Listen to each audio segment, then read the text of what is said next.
Assalamualaikum warahmatullahi wabarakatuh. Apa kabar anak-anakku semua? Semoga kalian selalu sehat jasmani dan rohani.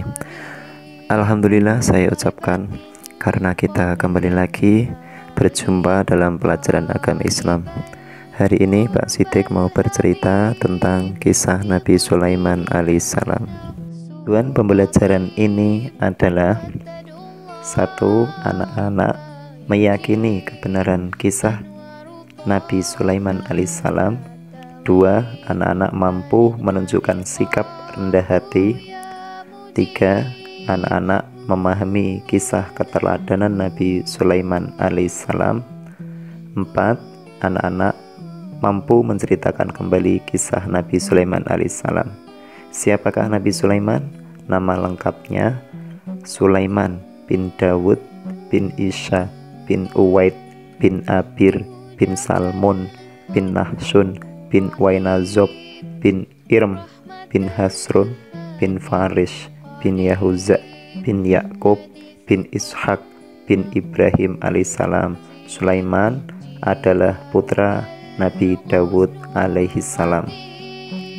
Setelah meninggalnya Nabi Dawud alaihissalam, Nabi Sulaiman mendapatkan mandat untuk menggantikan ayahnya sebagai seorang raja. Apa saja yang dimiliki oleh Nabi Sulaiman alaihissalam? Yang pertama, memiliki istana yang megah sekali. Yang kedua, Nabi Sulaiman memiliki bala tentara dari golongan jin, hewan, dan manusia. Mukjizat Nabi Sulaiman. Yang pertama, Nabi Sulaiman dapat memerintah tidak hanya kepada manusia, melainkan juga pada hewan, angin, jin, dan manusia. Nabi Sulaiman alaihissalam juga dapat menjadikan angin bertiup sesuai perintahnya ke tempat yang ia kehendaki. Allah Subhanahu wa Ta'ala pun menundukkan jin-jin untuk melayani Nabi Sulaiman alaihissalam. Di antara mereka ada yang membangun istana, membangun benteng, di antaranya ada yang menyelam untuk mengeluarkan mutiara dan batu mulia. Allah juga memberi kekuasaan pada Nabi Sulaiman alaihissalam, mampu mengikat setan-setan, jin yang kafir sehingga mereka tidak melakukan kejahatan.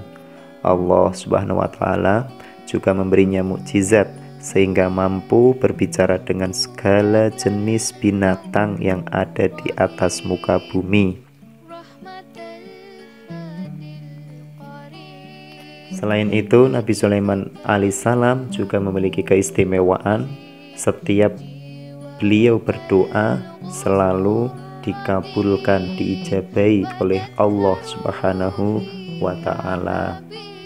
Meskipun kaya raya dan berkuasa, Nabi Sulaiman tetap rendah hati, patuh dan tunduk pada perintah Allah Subhanahu wa Ta'ala. Terbukti ketika ada rombongan semut yang lewat di depannya, Nabi Sulaiman menghentikan perjalanannya. Kisah Nabi Sulaiman alaihissalam diabadikan dalam Al-Quran surat Al-An'am ayat 15 sampai dengan ayat 44. Pelajaran yang perlu kita petik dari kisah ini, yang pertama, Nabi Sulaiman alaihissalam memerintah bukan hanya kepada manusia, melainkan juga pada jin, hewan, dan angin. Yang kedua, Nabi Sulaiman alaihissalam mampu mengikat jin kafir, setan-setan, untuk mencegah kejahatan mereka di atas muka bumi. Ketiga, Nabi Sulaiman alaihissalam meskipun kaya raya dan berkuasa tetapi tetap rendah hati, patuh dan tunduk pada perintah Allah Subhanahu wa Ta'ala. Anak-anak, ayo belajar di rumah.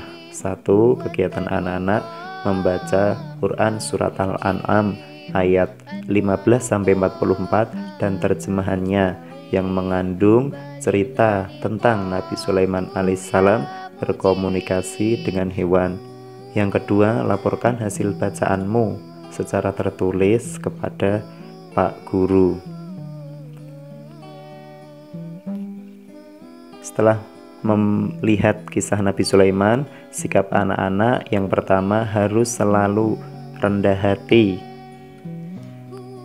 Sikap yang kedua, anak-anak harus selalu taat pada perintah Allah Subhanahu wa taala dan Rasul Muhammad Shallallahu alaihi wasallam. Sekian pembelajaran tentang kisah Nabi Sulaiman, semoga bermanfaat. Wassalamualaikum warahmatullahi wabarakatuh.